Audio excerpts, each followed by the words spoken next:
warahmatullahi wabarakatuh. Kembali lagi bersama saya Vivi Angeli di Cerita Apa hari ini. Hari ini saya kedatangan dua tamu dari universitas ternama di Provinsi Jambi. Baiklah, di sini saya akan memperkenalkan dua narasumber saya.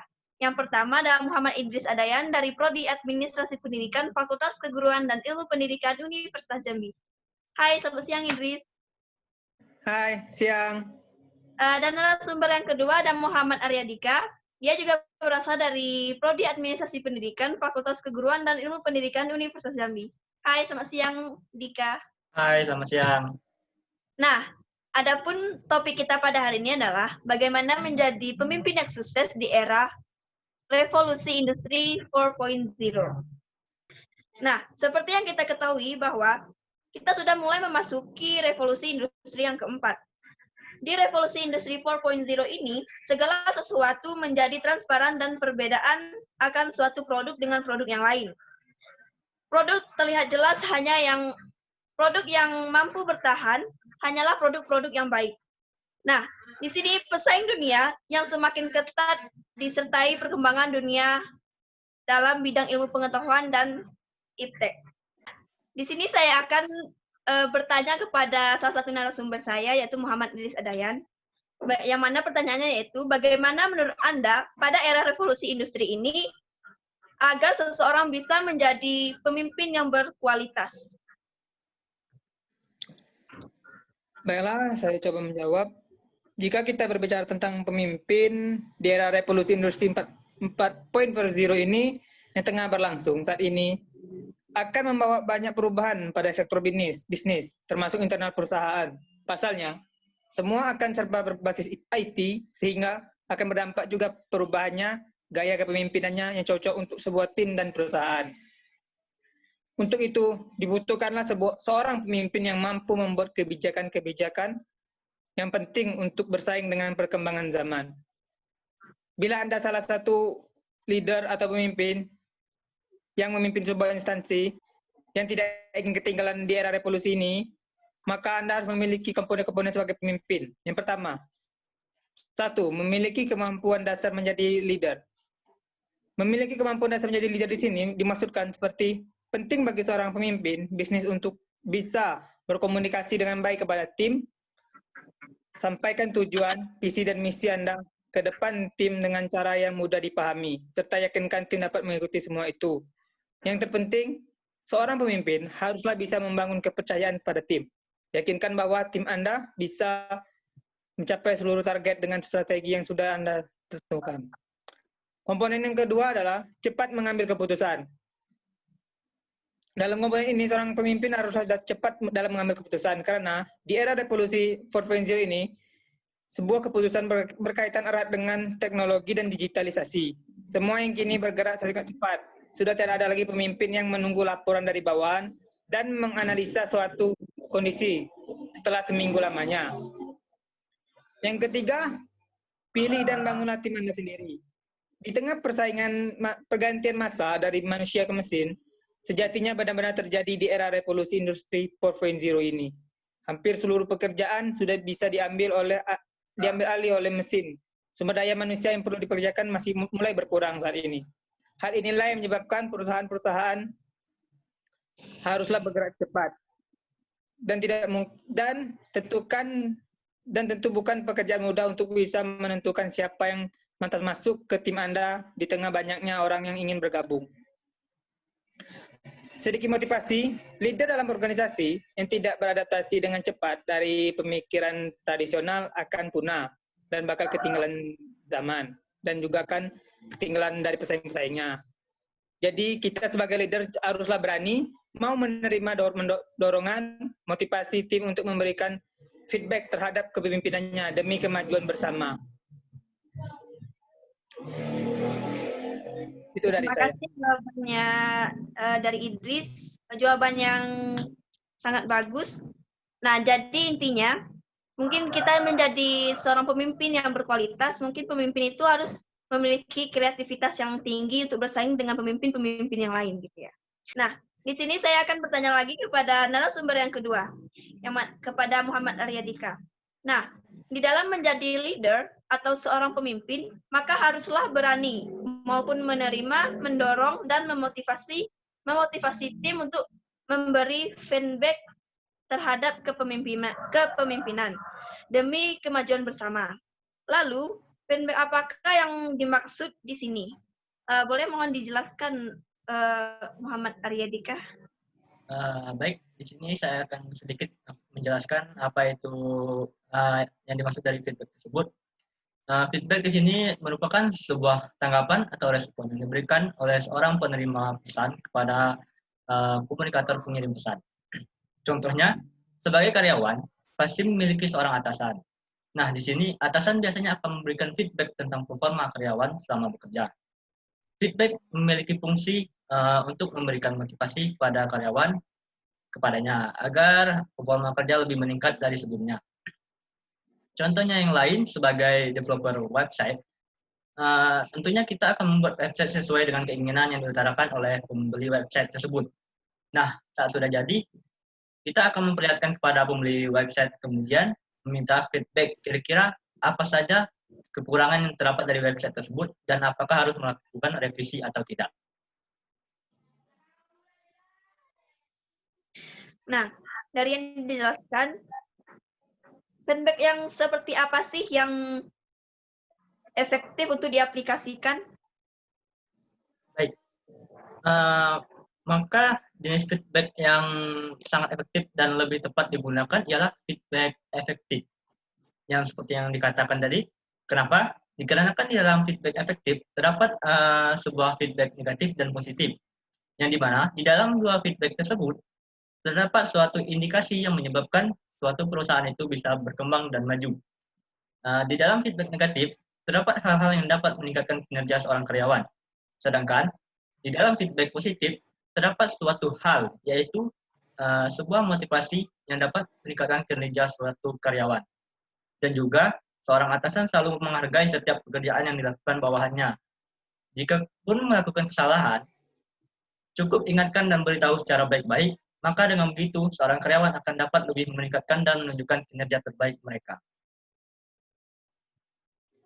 Oke, terima kasih untuk jawabannya tersebut dari Muhammad Naryadika. Nah, di sini kan ada gaya-gaya kepemimpinan. Menurut saya akan bertanya lagi kepada narasumber yang pertama tadi, Muhammad Idris. Menurut Saudara Idris, gaya kepemimpinan apa sih yang bagus bagi kepala sekolah dalam memimpin suatu sekolah atau instansi? Baiklah, saya ingin menjawab. Jika kita bicara tentang pendidikan di era sekarang, kehidupan di era revolusi industri 4.0 ini menjadi sebuah tantangan dalam dunia pendidikan. Mengapa? Dengan keberadaan era revolusi industri 4.0 ini, bisa ditandai dengan berbagai kemajuan di bidang online. Misalnya, mobile, smartphone, internet, komputerisasi, dan kecerdasan buatan. Dan dalam lembaga pendidikan yang dituntut bukan hanya kemajuan ilmu pendidikan, bukan hanya kemajuan manusia yang berkualitas, yang dapat bersaing dengan dalam lataran lokal, nasional maupun internasional. Salah satu upaya guna meningkatkan kualitas pendidikan di era revolusi industri 4.0 ini, kepala sekolah menjadi komponen yang sangat penting untuk merealisasikannya kepemimpinannya dalam lembaga pendidikan. Sebagai motor utama penggerak bagi lembaga pendidikan, kepala sekolah haruslah bekerja secara optimal. Karena baik dari buruknya sebuah lembaga atau organisasi dapat dipengaruhi dari gaya kepemimpinan seorang kepala sekolah. Gaya kepemimpinan tepat yang dilakukan saat ini yaitu kepala sekolah yang memiliki visi, misi ke depan, percaya diri, mampu mengkomunikasi ide, dapat diteladani, mempunyai idealisme, inspirasi, dan kemampuan mempengaruhi dan mampu menghargai perbedaan untuk dirubah menjadi suatu kekuatan bersama. Jika ditanya kepemimpinan apa yang cocok untuk kepala sekolah saat ini di era revolusi ini, bagi saya kepemimpinan yang cocok ialah kepemimpinan demokratis. Mengapa? Karena di kepemimpinan demokratislah yang dapat merangkul guru, siswa, komite sekolah, wali murid, maupun masyarakat. dalam kajian sosiologi pendidikan, maka sekolah harus menjalankan fungsinya dengan baik, sehingga kepemimpinan kepala sekolah dapat menjadi kemajuan lembaga pendidikan yang dipimpin. Menjadi kepala sekolah yang profesional dituntut memiliki kompetensi, kepribadian manajerial, kewirausahaan, supervisi, dan kompetensi sosial. Keterampilan dalam menghadapi era revolusi industri 4.0 ini dapat dilihat dari kemampuan kepala sekolah dalam penggunaan teknologi dan kemampuan berwirausaha. Upaya yang dilakukan ke kepala sekolah untuk meningkatkan kemajuan diri, yaitu dengan 1. Berbagai pelatihan, seminar, workshop, dan berbagai kegiatan yang mendukung.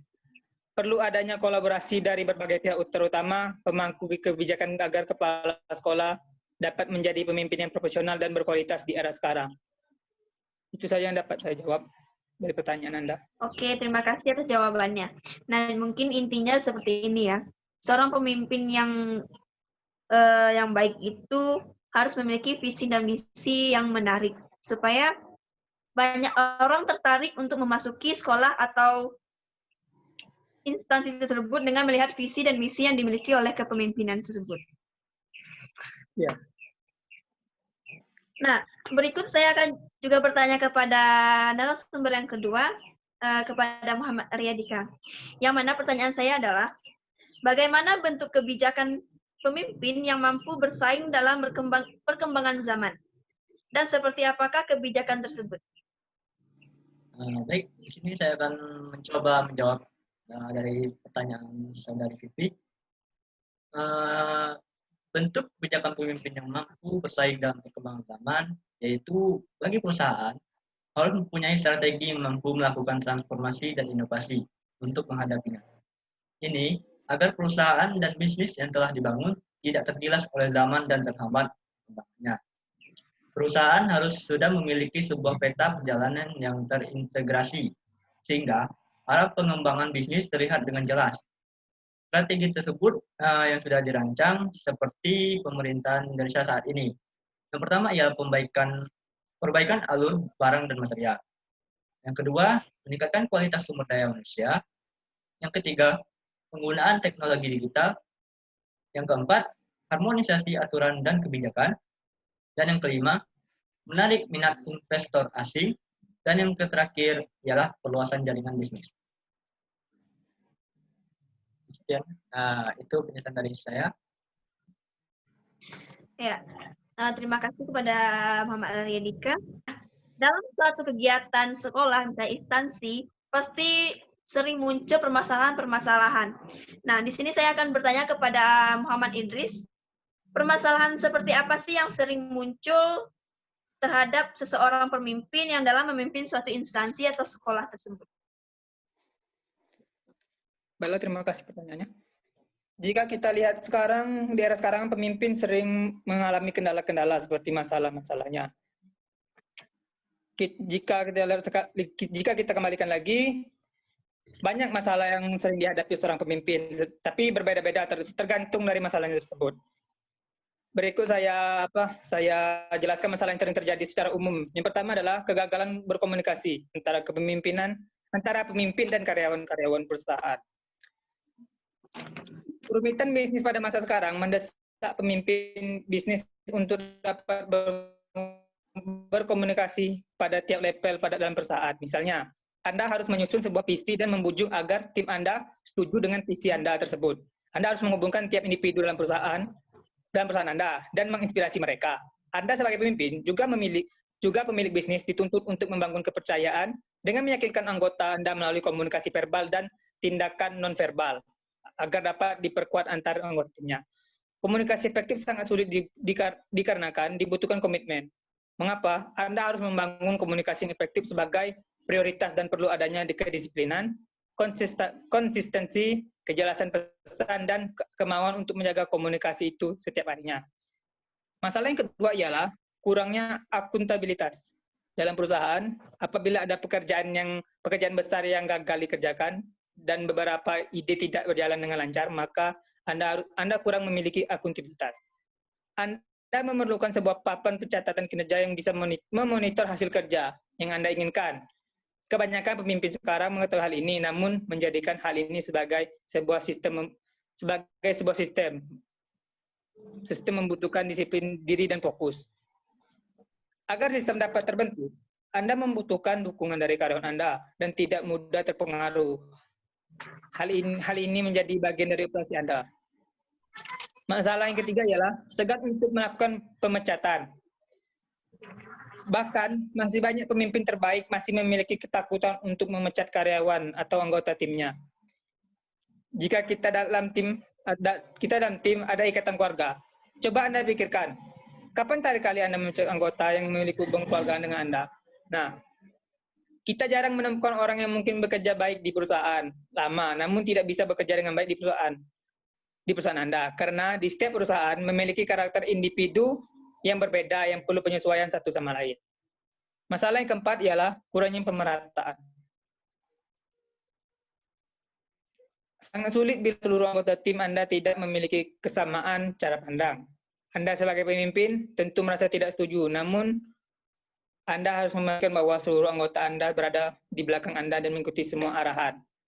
Lalu hal sederhana tentang pemerataan adalah penting adanya sistem kompensasi yang memastikan seluruh karyawan mendapat penghargaan atau komisi, bonus, serta mereka bekerja giat mewujudkan apa yang menjadi tujuan Anda sebagai seorang pemimpin. Masalah yang kelima ialah kurangnya visi yang jelas. Mengapa? Seorang pemimpin sejati menciptakan visi untuk masa depan perusahaan yang mampu memberikan semangat untuk karyawan dan membuat mereka bekerja keras dan berbuat baik meski tidak ada yang melihat.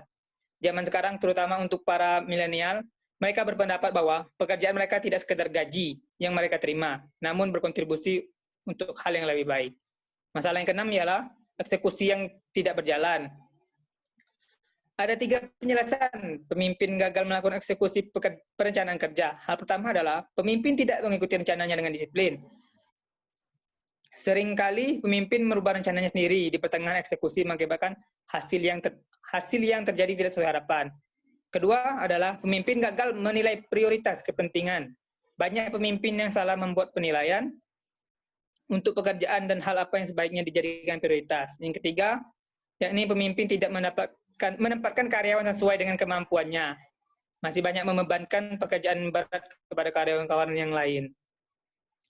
Masalah yang terakhir yang sering dihadapi seorang pemimpin ialah tidak bisa menyusun budaya perusahaan yang kuat. Budaya perusahaan sebagai fondasi dari sebuah perusahaan. Seperti yang pernah dijelaskan, kepemimpinan adalah sebuah bakat yang dapat Anda pelajari. Dan dengan menghindari ketujuh permasalahan ini, Anda akan mampu memimpin tim Anda dan perusahaan Anda. Anda menuju kesuksesan, dan budaya perusahaan Anda menjadi sebuah keuntungan kompetitif yang dapat menarik perhatian dan mendatangkan hasil yang baik. Sekian jawaban dari saya. Terima kasih jawabannya Muhammad Idris Adayan. Jawaban kalian berdua sangat luar biasa dan cerdas sekali. Pertanyaan terakhir. Pertanyaan ini saya ajukan kepada narasumber yang pertama dan narasumber yang kedua. Yang mana pertanyaannya tersebut, jika Anda sebagai pemimpin, gaya kepemimpinan bagaimanakah yang akan Anda pakai? Mungkin yang menjawab pertanyaan yang pertama, Muhammad Idris Adayan. Ya, pertanyaan cukup menarik. Jika saya sebagai seorang pemimpin daerah sekarang, gaya kepemimpinan apa yang saya pakai? Saya sendiri akan menjawab gaya kepemimpinan demokrasi yang saya pakai. Mengapa? Karena di gaya kepemimpinan inilah seorang kepala perusahaan atau yang sering kita sebut sebagai leadership dapat merangkul karyawan, pekerja-pekerja lainnya. Karena bagi saya, dalam meningkatkan hubungan sesama antara atasan dan karyawan merupakan hal yang sangat penting dalam sebuah perusahaan. Karena mengapa? Jika hubungan mereka saja tidak bagus, maka perusahaan itu sulit untuk maju dan berkembang dan mengikuti perkembangan zaman dan bersaing dengan kompetitor-kompetitor lain. Sekian itu jawaban saya. Silakan untuk Muhammad Aryadika untuk menjawab pertanyaan yang telah saya berikan tadi. Baik, jika saya menjadi seorang pemimpin, apalagi menjadi pemimpin dalam keadaan pandemi seperti saat ini, maka saya akan menggunakan gaya kepemimpinan situasional. Kenapa? Karena gaya kepemimpinan situasional merupakan gaya kepemimpinan yang dilakukan berdasarkan situasi yang ada. yang dimana penggunaan situasi untuk menentukan apa saja hal yang dilakukan akan sangat penting agar suatu organisasi ataupun sebuah perusahaan bisa berjalan dengan baik. Perubahan situasi akan menyebabkan perubahan kebutuhan yang ada pada bawahan. Perbedaan tersebut menjadikan pemimpin harus memiliki gaya kepemimpinan yang berbeda di situasi bawahan yang berbeda. Hal ini dilakukan agar setiap bawahan dipahami oleh pemimpin apa yang sedang dibutuhkan dalam mengerjakan tugas dari pemimpin. Pengetahuan pemimpin terhadap apa yang dibutuhkan oleh bawahan hendaknya segera dipenuhi oleh pemimpin agar bawahan tersebut bisa bekerja secara lebih optimal. Pengetahuan pemimpin terhadap kondisi anak buahnya ditindaklanjuti dengan pemilihan gaya kepemimpinan yang paling tepat untuk bawahannya. Pemilihan gaya kepemimpinan sesuai dengan kondisi anak buah menjadikan kinerja anak buah akan bekerja seefektif dan seefisien mungkin. Hal ini tentunya akan sangat berpengaruh terhadap kinerja organisasi atau sebuah perusahaan yang sedang dipimpinnya. Sekian jawaban dari saya. Ya, terima kasih jawabannya dari Saudara Idris dan Saudara Aryadika. Semoga kelak kalian bisa menjadi pemimpin dan kalian bisa menerapkan gaya-gaya kepemimpinan yang telah kalian jelaskan tadi. Ya, mungkin itu saja ya kan. Mungkin itu saja yang kita bahas pada hari ini. Terima kasih banyak atas ilmu yang telah diberikan. Semoga ilmu ini bermanfaat bagi orang banyak. Dan terima kasih juga kepada kedua narasumber saya atas kesempatan hadir di acara Cerita Apa hari ini. Walaupun acara ini kita lakukan secara daring, sepertinya tidak mengurangi rasa semangat saudara-saudara untuk mengikuti acara tersebut.